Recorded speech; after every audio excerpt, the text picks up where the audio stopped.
Welcome to this webinar, the IVDR Challenges, Do You Have Everything Under Control? Hosted by KIT Compliance. My name is Susanne El-Makdisi and I'm a consultant at KIT Compliance, and I will also be joined by my two colleagues, Emily Malmberg and Susanne Grimsby. KIT Compliance assists companies in the life science industry and can offer consultancy and training services in regulatory affairs, quality assurance, biological evaluations and toxicology, and clinical development for medical device and pharmaceutical companies. And during this short seminar, we will not be able to take any questions, but you will be given contact details in the end of this presentation for any inquiries that you may have. So today we're going to talk a little bit about the QMS requirements under the IVDR. Susanne Grimsby will then talk about the classification of devices under the IVDR. And then Emily will talk about performance evaluations and some lessons learned so far from the certificates that have been issued for IVD products. So as part of the requirements placed upon manufacturers of IVD products, most of the IVD products will have to be certified or assessed via the conformity assessment route 9, and that involves both QMS, audit of the QMS system, and the technical documentation. Sorry, yeah, switch slides. And it's as laid out in Article 10, Section 8 of the regulation. These are the requirements for the quality management system. So the company needs to have in place a strategy for regulatory compliance, including compliance with conformity assessment procedures and procedures for management of modifications to the devices covered by the system. It needs to have identified applicable general safety and performance requirements and exploration of options to address those requirements. It also needs to define the responsibility of the management. It needs to have procedures for resource management, including the selection and control of suppliers and subcontractors, to identify critical suppliers and subcontractors, and to have a procedure for monitoring and for managing non-conformities that are discovered during control of the suppliers or subcontractors. In addition, a risk management system needs to be in place as set out in Section 3 of Annex 1 of the regulation. And that will be also in compliance with the latest risk management standard, ISO 14971, the 2019 edition, where it's also, as an addition from previously, the manufacturer needs to reduce risk as far as possible. And during the conformity assessment, the auditor will also ask to see a risk management plan and other risk records that are defined in the annex. There needs to be a risk management file for each device that are maintained throughout the life cycle of the product. And there needs to be procedures for performance evaluation in accordance with Article 56 and Annex 8, including post-market performance follow-up. There should also be procedures for product realization and for post-market surveillance system in accordance with Article 78 of the regulation. Also, a new added requirement from the previous directives is that you should have a procedure for how to communicate with competent authorities, notified bodies, and other economic operators, as well as customers and other stakeholders. You should also update, if you already have a quality management system, your procedures for incident reporting and field safety corrective actions, and take into account the new timelines for incident reporting.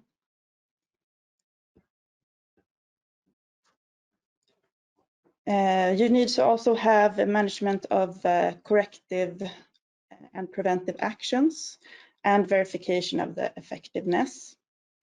And you should also have processes for monitoring and measurement of output, data analysis, and product improvement.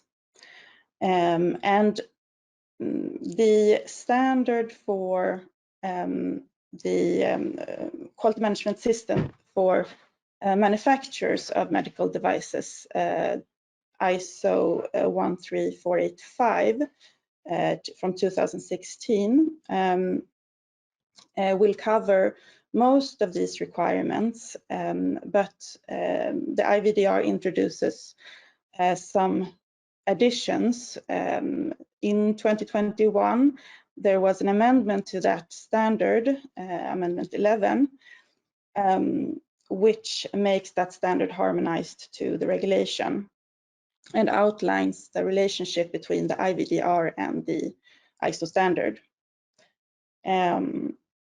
So you can take the next slide.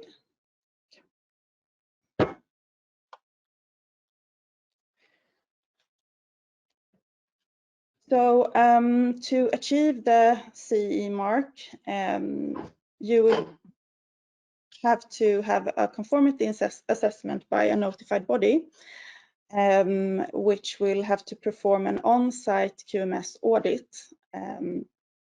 And the requirements are outlined in of the conformity assessment route in Annex 9. After the notified body has issued the certificate, the manufacturer must also inform the notified body of any plans for significant changes to the quality management system or the device range covered. And there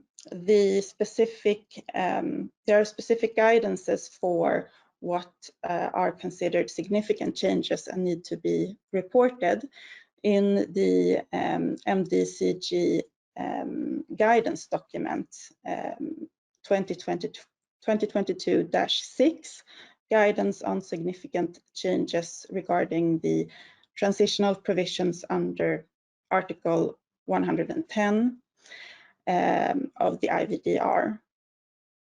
You can change the In October of this year, the European Commission released a report based on a survey made among notified bodies of applications and certifications issued so far for IVD products. And the most the most reason, or the most common reason for long timelines for achieving the certificate has been due to incomplete submissions. So if you look at the left chart, that illustrates that out of all submissions, 57% were only 25% or less complete at the first submission. And the 43% of all submissions were 25 to 50% complete. So there's a lot of gaps when manufacturers submit their first application, which also adds on to the time for notified bodies to request additional information. So that's something that they're pressing on to make sure that you have everything that you need for the first submission, and that will shorten your time to certificate. So most certificates that have been issued have taken 13 to 18 months from the time of submission due to this cause. I will hand it over to my colleague Susanne. Thank you, Susanne. One of the major challenges with the IVDR is the new approach of the risk-based classification. So I will give you a very brief introduction to the classification and the impact that have. So please, thank you. The classification under IVDR means that IVD products are classified based on the risk associated with the use.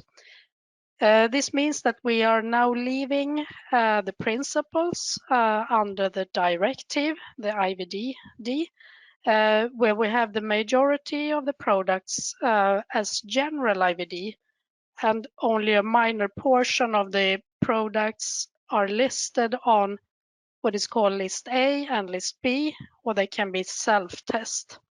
And this List A and List B and self-test product are those that has been under notified body control.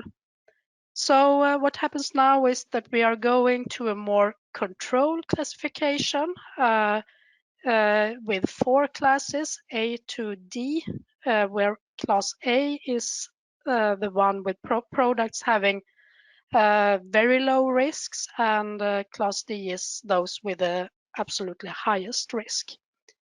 So what determines the classification? So we go to next slide.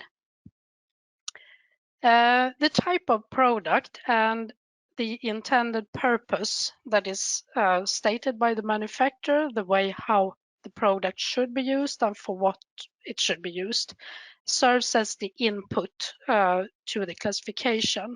And the classification is controlled by 7 rules in the IVDR. And by going through these rules, you can identify which rule that applies to your product, and that determines the classification. So you end up in A, B, C, or D. And if we just have some examples, if you look at the class D, there you find those products that are associated with high risk, very high risk, I would say. And here we find products that is used for testing for transplantation and transfusion purpose, the blood screening products and blood grouping, and also high risk diseases. And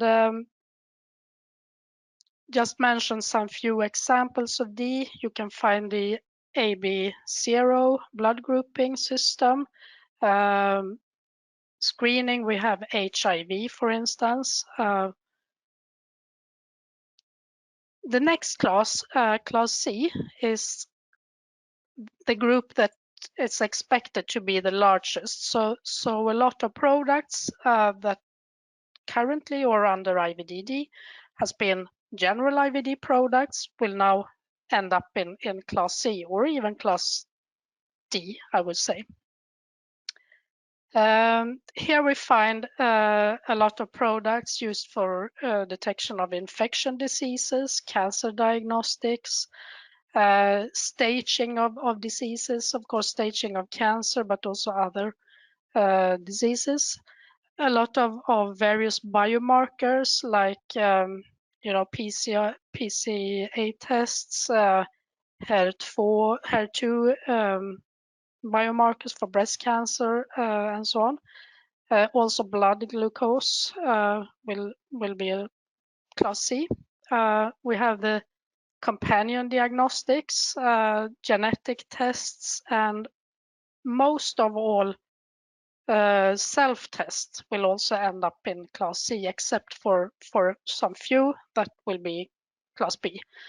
So if we move over to B, here you find more simple products or products with lower risk for detection of electrolytes, enzymes, low risk diseases, also some control material, and some of the self-test has been pointed out to be B, and example of those are pregnancy tests, test for cholesterol, and also glucose in urine, this urine sticks test.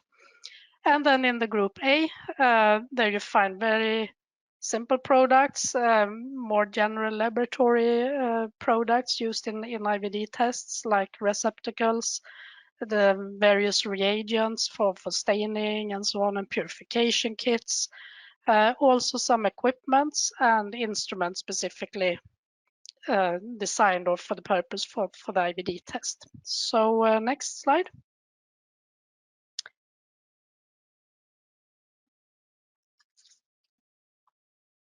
So the classification plays an important role for then the route of conformity assessment and how you can go ahead to get the product CE marks. And one could say that all classes except from A, which means class B, class C, and class D, they will involve a notified body.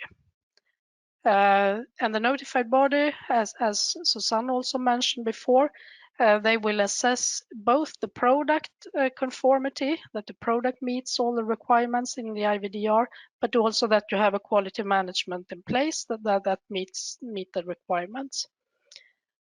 The notified body then issue the CE certificate, and the manufacturer then can issue the declaration of conformity and is then allowed to place the CE mark on the product. The class A devices, those with a very low risk products, they can be assessed by the manufacturer themselves, which is called self-declaration, which means that the manufacturer take the full responsibility for that product meet the requirements. So this means that you don't get any CE certificate, but you issue as a manufacturer the declaration of conformity and put the CE mark on the device. So next slide.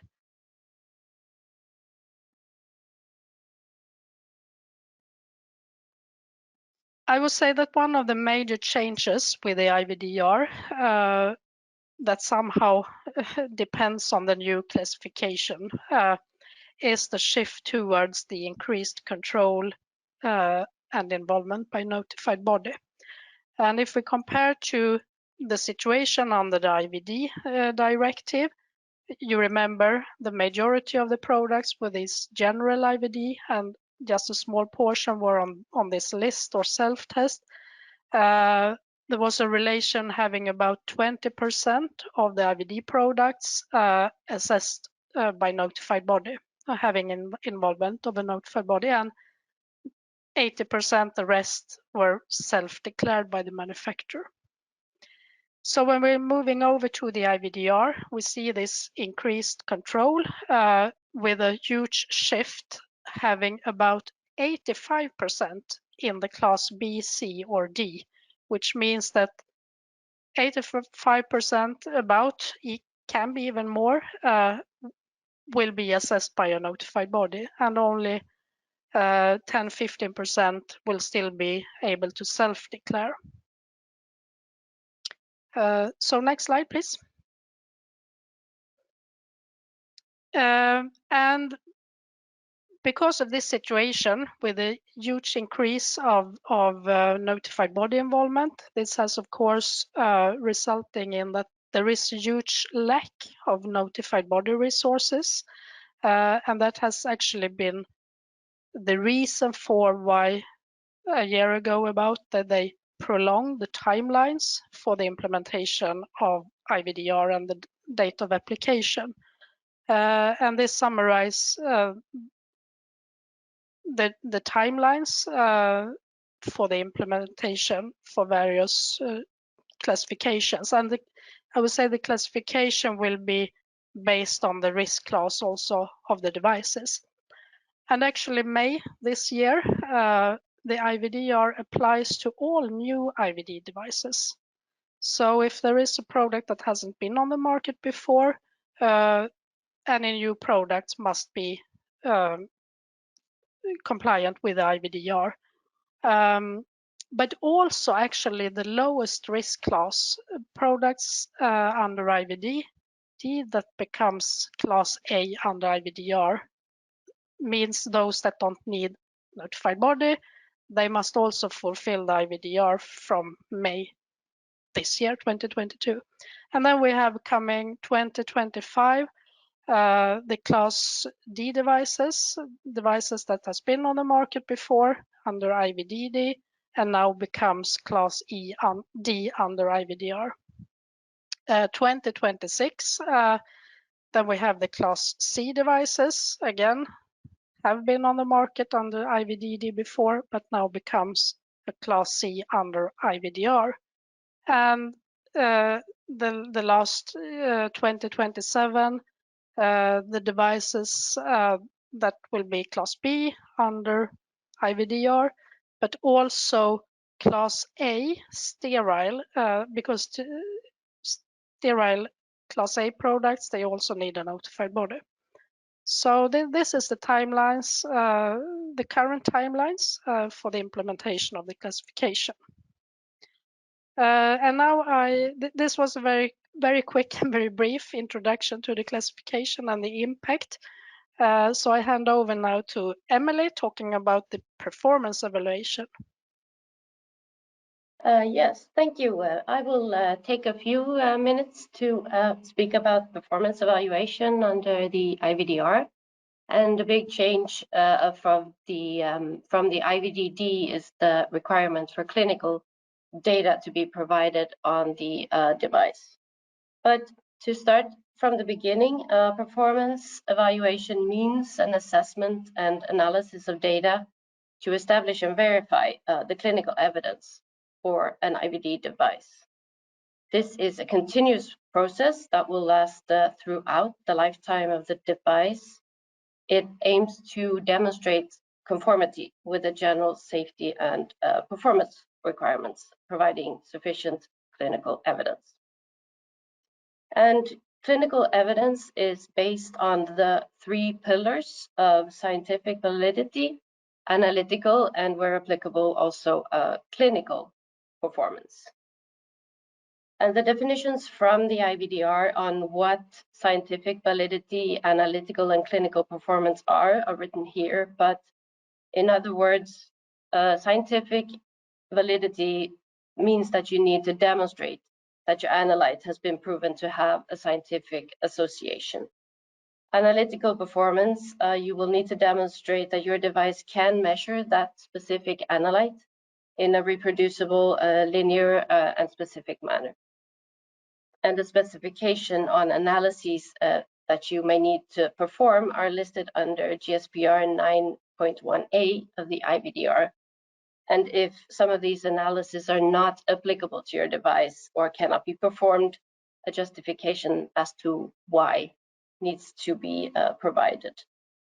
For clinical performance, you will need to demonstrate that your device can be used to provide diagnostic information on a specific disease or state that is included in your intended use or intended patient population of the device.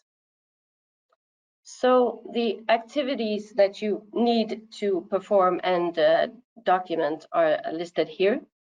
You will first need to plan your evaluation and provide a scope and a strategy that is adapted to the risk class of your device.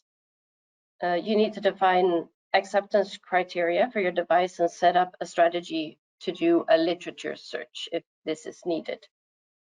In the planning stage, you should also link to other relevant documents for risk management, post-market surveillance, and post-market performance follow-up. And then you need to write 3 separate reports for scientific validity, analytical, and clinical performance. And they can also be integrated in the final performance evaluation report or as individual reports. To demonstrate the scientific validity, you can get information from the following sources. Either you can get relevant information from devices measuring the same analyte or marker. You can find it in peer-reviewed literature, from consensus expert opinions, proof of concept studies, or clinical performance studies. Data for analytical performance will need to be demonstrated with analytical performance studies.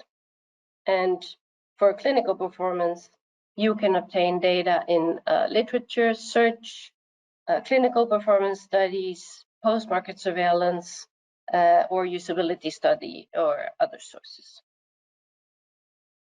And when all data is collected, this should be assembled in a final performance evaluation report that describes state-of-the-art, the results from the scientific validity and analytical and clinical performance reports. And this should be along with conclusions on safety and performance of the device. And this information shall also be linked back to risk management, post-market surveillance, and post-market performance follow-up. So it is quite common that clients have come to us for advice on how to respond to non-conformities or questions from notified body after applying on their own. And here I have listed some examples of the most common questions that clients have received after such review. And it might be that the intended purpose or use or intended patient populations are not clearly formulated. The literature search is not performed in a systematic way, not well documented, and does not cover state-of-the-art. A description of the state-of-the-art is unclear or missing. An identification of relevant GSPRs that require support from scientific validity, analytical, and clinical performance data is missing. Acceptance criteria to be able to determine acceptability of risk-benefit ratio according to the intended purpose is not well defined. Documentation is not aligned between, for instance, the IFU, risk management, and the performance evaluation. And finally, post-market performance follow-up or a justification to why this is not needed is not well described. So if you do submit your documentation to your notified body, do consider these questions. And keep a lookout for a course in the spring that will be given in Copenhagen on IVDR in a nutshell. It's a 2-day course. So this will be all for today's webinar. You can email us with any questions or concerns you may have at info@keytocompliance.com. We will do our best to help you and to provide you with all the information that you need or any assistance that you may need.